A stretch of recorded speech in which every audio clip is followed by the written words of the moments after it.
Adhani ikiadhiniwa, basi hamu yako ni kuwa ndani ya msikiti mapema, ili sala ikisimamishwa uko safu ya kwanza. Kwa nini?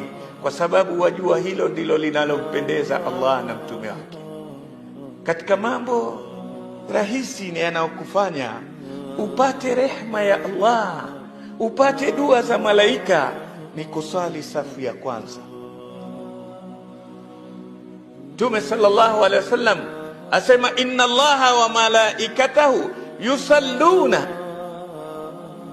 hakika Allah na malaika wanasalia ala safi alawwal, ile safu ya kwanza inapata sala ya Allah na malaika.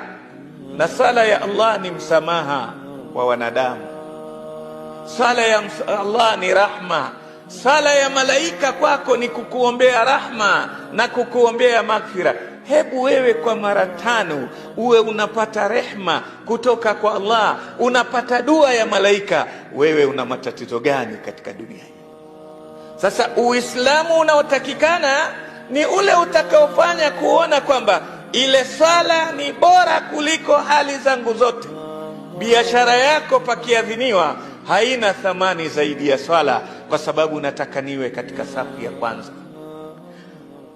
Mazungumzo yako ikiadhiniwa